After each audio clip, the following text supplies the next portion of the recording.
Snow blew sideways across Toronto as he ran up another apartment stairwell, a plastic bag of takeout swinging from his hand. It was almost midnight. The app on his phone said he'd made $96 so far. After gas, car payments, insurance, and the cut the company took, he knew how much he'd actually keep. Not much. His name was Omar. He was 27, an immigrant in a city he'd dreamed about, and he was delivering food to people who made more in a day than he did in a week. 3 years later, a different scene. A white van with his company logo on the side pulled up in front of a downtown office building. The cleaners in uniforms hopped out, grabbed supplies, and headed inside. Omar stayed in the driver's seat for a second, checking his email. Another monthly payment from a client had just landed. His small cleaning company now brought in more in a month than he used to make in an entire year as a delivery driver. This is how that happened. When Omar first moved to Toronto, he took whatever work he could get. Delivery apps were hiring, no Canadian experience required. No interview, just a background check and a car.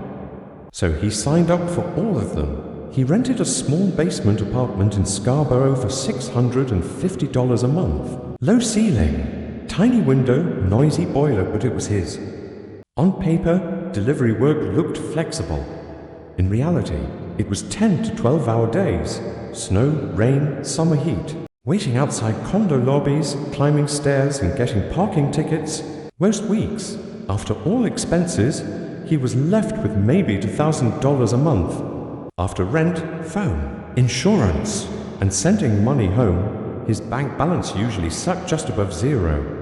He told himself it was temporary, but better didn't come on its own. His lowest point arrived in the middle of a snowstorm. He was downtown, chasing surge pay, when he slid on ice and bumped his car against a concrete barrier. The repair shop quoted him $900. His credit card was almost maxed.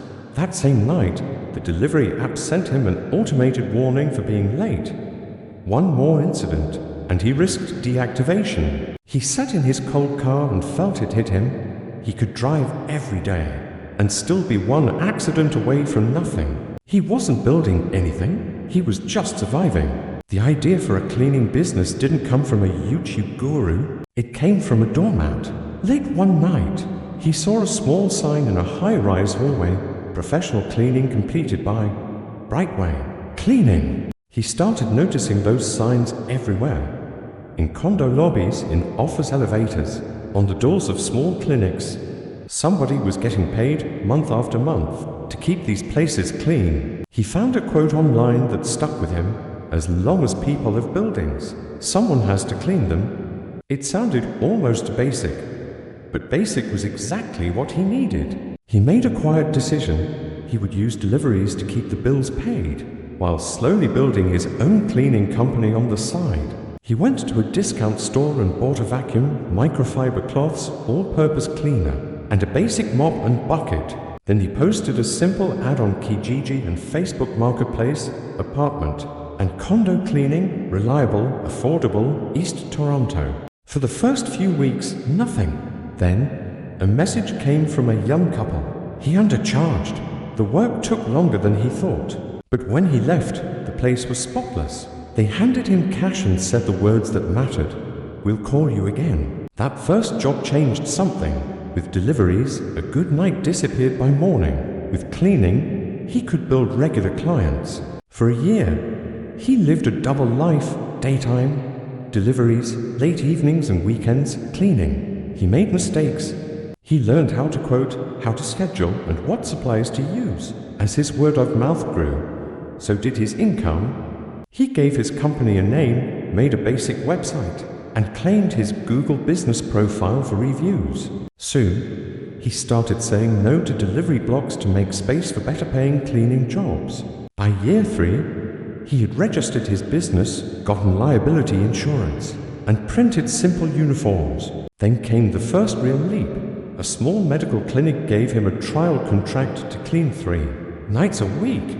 It wasn't huge money, but it was predictable.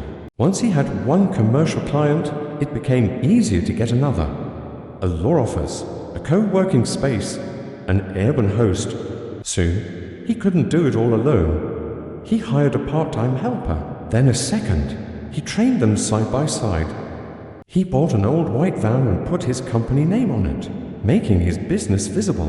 4.5 years after that snowstorm accident, Omar wasn't Omar the delivery guy anymore. He was the owner of a small cleaning company with a handful of employees, a van, regular contracts, and revenue averaging around $25,000 a month. After all his costs, he was taking home more than he'd ever imagined. One evening, his team finished cleaning a condo building he used to deliver to. The security guard squinted at him. "Hey," he said, "didn't you used to do Uber Eats here?" Omar smiled. "Yeah," he said, "I still come here, just for a different reason now." He nodded toward the logo on the van. The guard laughed and shook his hand. "Good for you, man." It was a small moment, but for Omar, it was everything. His story isn't about luck, it's about 3 simple decisions. First, he accepted that gig work wasn't a future and he had to build something himself. Second, he picked a boring, necessary business instead of chasing trends. Third, he treated his side hustle like a real business long before it paid him like one. You might not want to start a cleaning company, that's not the point. The point is, if you're stuck in a job that drains you, there are simple services you can offer that turn effort today into assets tomorrow. The road from broke to business owner isn't quick or easy, but it is real. And somewhere in your city, there's a simple problem you could start solving. Thanks for watching.